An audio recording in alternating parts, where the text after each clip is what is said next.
One of my favorite old stories, one of my favorite stories when I was a kid was The Emperor Has No Clothes. And it's, of course, a story about an emperor who loved beautiful clothing so much that two swindlers convinced him that they could make the most beautiful garments ever made. But there was just this one catch. These clothes, they told him, would be invisible to fools, and that only the intelligent, only the worthy people in the know could see them. And that was a remarkable trick because not only did it fool the emperor, but it trapped everybody else. His advisors, they walked in and they didn't see anything. Emperor's ministers didn't see anything. The noble people didn't see anything. The townspeople, they didn't even see anything. But nobody would say a thing. Nobody would admit that they couldn't see it because admitting it meant risking something way worse than simply being wrong. It meant risking exclusion. It meant humiliation. It meant standing apart from the crowd. So everybody nodded along. Everybody smiled. Everybody praised the beauty and the magnificence of those garments that weren't there. Eventually, the emperor just walked naked through the streets as everybody clapped along until a kid finally said, "But he's got no clothes. He's naked." And just like that, the spell broke. Not because anything changed, because somebody finally spoke honestly about what everybody else clearly saw. I know that I like to think of myself as a rational, independent thinker, and I'm sure that you do too. And I think probably most people would. But history and psychology tell an entirely different story. In 1951, a psychologist named Solomon Asch conducted a really interesting and famous experiment.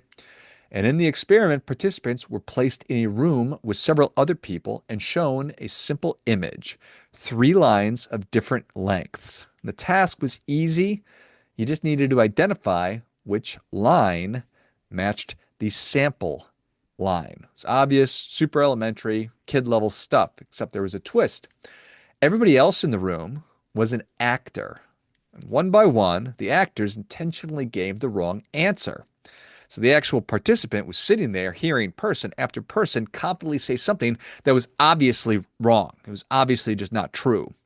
So remarkably, many of these participants just went along with it. Not because they couldn't see the reality, but because social pressure distorted their willingness to actually point it out and to speak reality.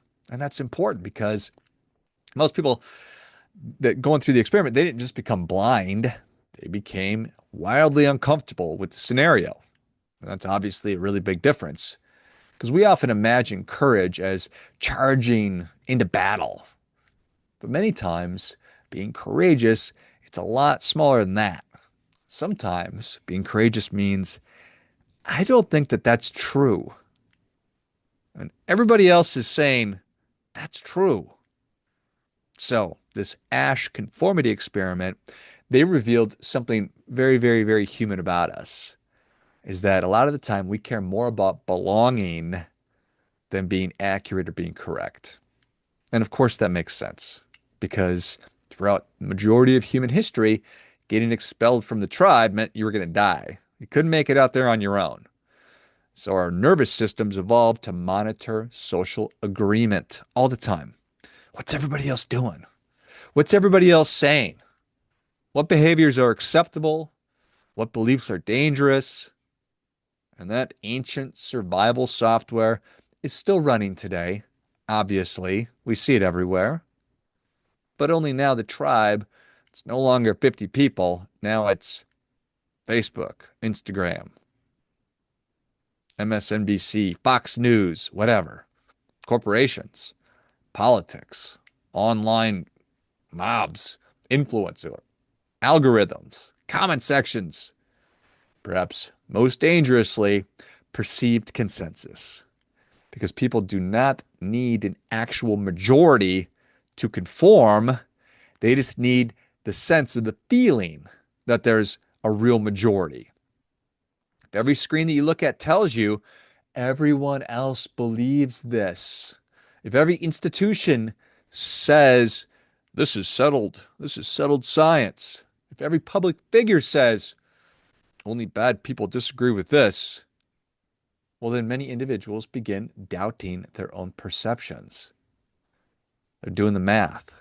And not because reality changed, but because the social risk increased. So that's why The Emperor's New Clothes is a timeless story. It's not really about a foolish emperor, it's about the foolishness in every single one of us.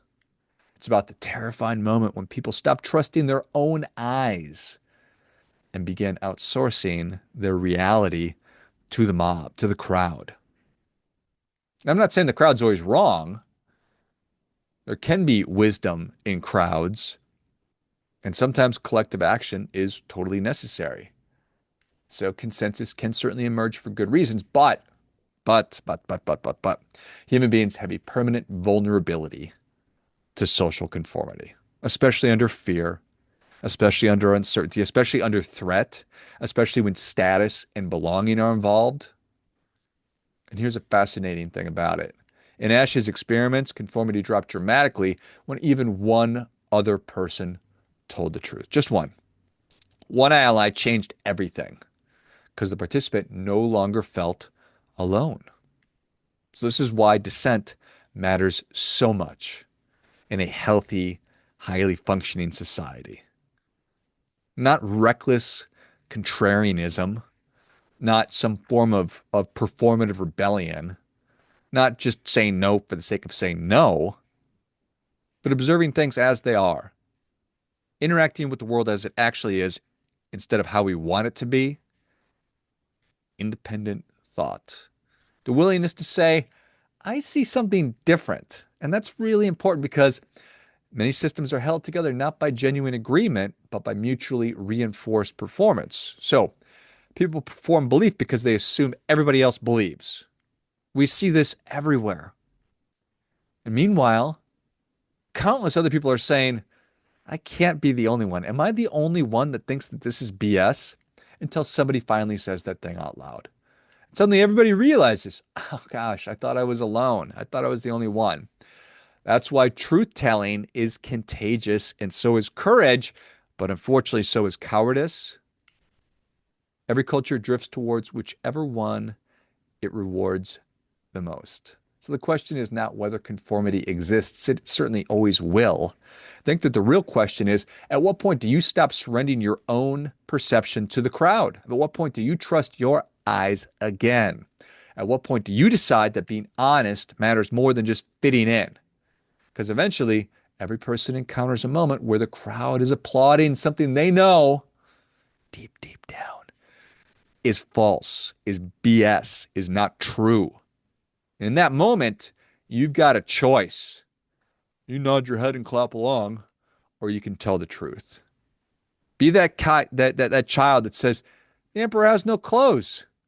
Because sometimes civilization advances when one ordinary person says the emperor has no clothes. Sometimes your life changes the exact same way. When I say do your part by doing your best, that means be honest. Have the courage to say, no, thank you. This is not true. What you are saying is a lie.